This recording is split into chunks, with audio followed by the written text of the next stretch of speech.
Hello class seventh online classes में आपका एक बार फिर से स्वागत है। और आज आपके हिंदी का लेसन नंबर 7 पापा खो गए जिसका शीर्षक है।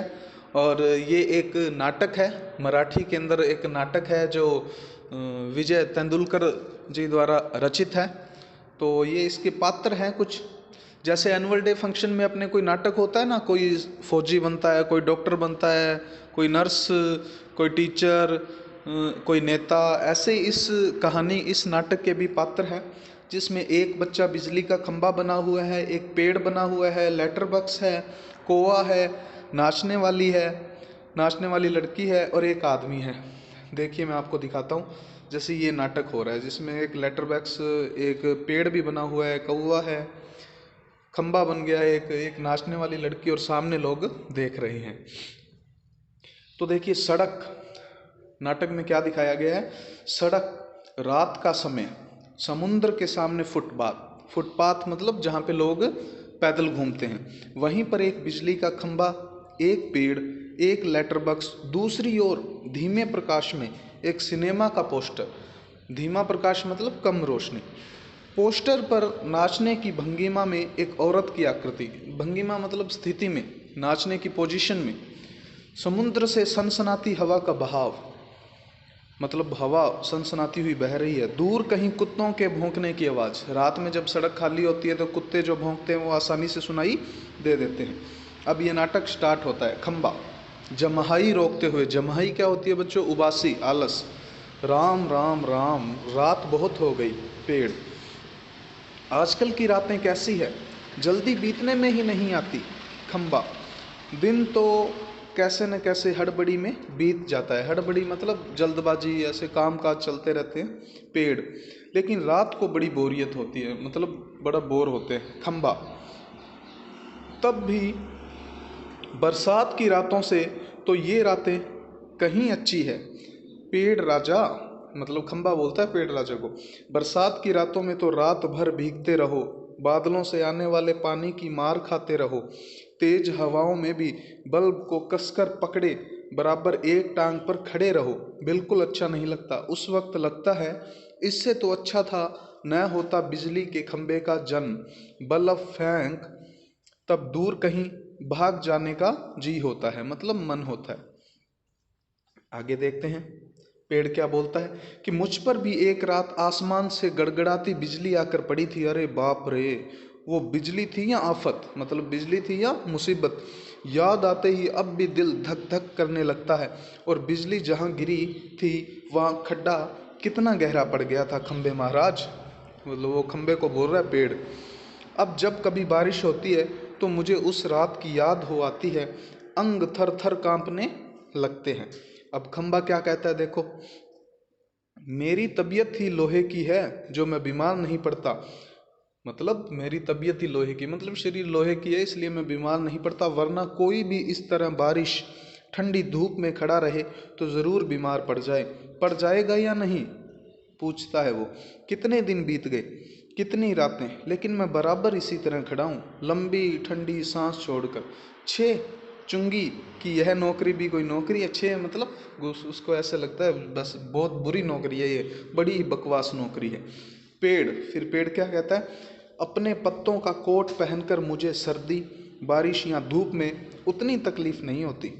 तो भी तुमसे बहुत पहले का खड़ा हूँ मैं यहाँ, यहीं मेरा जन्म हुआ, इसी जगह। तब सब कुछ कितना अलग था यहाँ, वहाँ के सब ऊंचे ऊंचे घर नहीं थे तब, यह सड़क भी नहीं थी, वह सिनेमा का बड़ा सा पोस्टर और उसमें नाचने वाली औरत भी तब नहीं थी। सिर्फ सामने का यह समुद्र था। बहुत अकेलापन महसूस होता था। तुम्हें जब यहाँ लाकर खड़ा किया गया तो सोचा चलो कोई साथी तो मिला, इतनी ही सही, इतना ही सही। लेकिन वो भी कहाँ, तुम शुरू शुरू में मुझसे बोलने को ही तैयार नहीं थे। मैंने बहुत बार कोशिश की पर तुम्हारी अकड़ जहाँ थी वहीं कायम। ये पेड़ कह रहा है खंबे को। बाद में मैंने भी सोच लिया इसकी नाक इतनी ऊंची है तो रहने दो, मतलब ज़्यादा अकड़खोरा है ये। मैंने भी कभी आवाज़ नहीं लगाई। हाँ, अपना भी स्वभाव जरा ऐसा ही है, मतलब पेड़ बोल रहा है अपन भी थोड़े टेढ़े ही हैं। फिर खंबा क्या कहता है, और एक दिन जब आंधी पानी में मैं बिल्कुल तुम्हारे ऊपर ही आ पड़ा। पेड़, बाप रे, कैसा था वो आंधी पानी का तूफान। अब मतलब पेड़ कह रहा भी बहुत बुरा समय था वो। खंबा, तुम खड़े थे इसलिए मैं कुछ संभल गया। हाँ, तुमने मुझे ऊपर का ऊपर झेल लिया। झेलना मतलब बर्दाश्त करना। वह अच्छा हुआ, चाहे तुम खुद काफ़ी जख्मी हो गए। अब खंबा पेड़ पे गिरता है तो टहनियाँ तो टूटती है। बाद में मेरा गरूर भी झड़ गया। गरूर मतलब अकड़। मेरा जो अभिमान था, मुझे खुद पर गर्व था, वो भी झड़ गया मतलब कम हो गया। और अपनी दोस्ती होगी। पेड़, हवा आज भी बहुत है। पेड़ उसको समझा रहा है, आज भी हवा बहुत है, अपना ध्यान रखना, कहीं मेरे पे दोबारा मत गिर जाना। दोनों चुप। अब दोनों की वार्तालाप है जो पेड़ और खंबे की, वो दोनों क्या है, चुप हो गए हैं। हवा की आवाज़, कुत्ते का भौंकना। पोस्टर पर बनी नाचने वाली औरत टेढ़ी हो जाती है। मतलब हवा तेज चल रही है तो औरत क्या है, टेढ़ी होगी। उसके घुंघरू बजते हैं। वह फिर पहले की तरह स्थिर हो जाती है। स्थिर मतलब एकदम सीधी बिल्कुल। और रुक जाती है हिलना डुलना। लेटर बक्स किसी दोहे का एक चरण गुनगुनाता है और रुक जाता है। कौवा, अब कौवे की एंट्री होती है देखो नाटक में। पेड़ के पीछे से झांक कर, कौन है जो रात के वक्त इतनी मीठी आवाज़ें लगाकर मेरी नींद खराब करता है। ज़रा भर चैन नहीं है इन्हें। कौवा बोल रहा है, ये बड़ा गुस्सा आया उसको अचानक ही। लेटर बैक्स, मीठी आवाज़ में नहीं गाएं तो क्या इस कोए जैसी कर्कश काँव काँव करे। कर्कश मतलब जो ऐसे किरकिर होना, मतलब जो अच्छी ना लगे सुनने में। कहता है ज़रा भर भी चैन नहीं है। पेट में हाथ डालकर एक पत्थर निकालता है। धीरे से जीभ को लगाकर खोलता है। उसमें से कागज निकालकर रोशनी में पढ़ने लगता है। कौन? Letter box. यह किसकी चिट्ठी आकर पड़ी है? हेडमास्टर। ठीक, क्या कहता है? श्रीमान श्रीयुत गोविंद राव जी, आपका लड़का परीक्षित पढ़ाई में काफ़ी कमज़ोर है। क्लास में उसका ध्यान पढ़ाई में बिल्कुल नहीं रहता।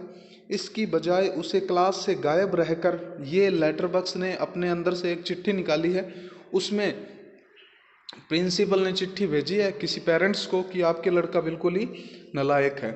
इसकी बजाय उसे क्लास से गायब रहकर बंटे खेलना, सॉरी घंटे नहीं, बंटे खेलना, जो ये कांच की गोलियां होती है, ज़्यादा अच्छा लगता है। आप एक बार खुद आकर मुझसे मिलिए। परीक्षित के पापा हेडमास्टर से मिल भी लेंगे तो क्या हो जाएगा।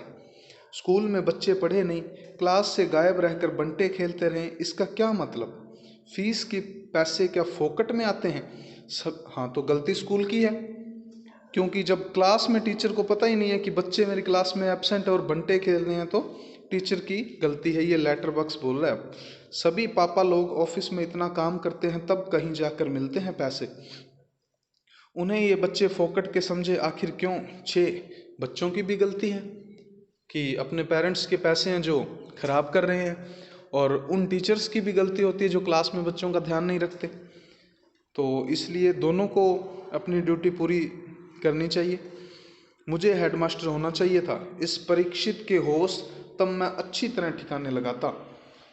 वह पत्थर रखकर, ठिकाने लगाना मतलब इसको बड़ा अच्छा सबक सिखाता मैं।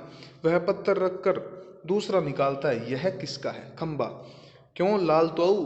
लाल ताऊ कौन है? लेटर बैक्स, लाल रंग का होता है ना वो। आज किस किस के पत्थर चोरी चोरी पढ़ते रहे? लेटर बॉक्स आश्चर्य से, चोरी चोरी?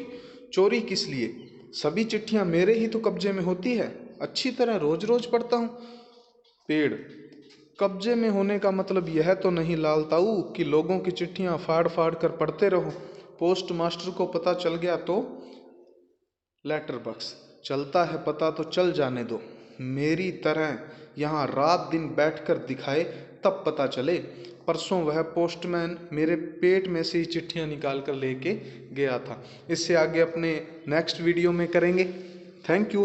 और एक बात और बोलना चाहूँगा मैं आप सभी को, अगर ये आपको ऐसे क्लियर नहीं आती है तो इसको 480 की क्वालिटी पर करके आप देख लिया करो, उससे बिल्कुल ये क्लीन हो जाएगी, मतलब बिल्कुल साफ दिखेगी एचडी में। ठीक है, थैंक यू।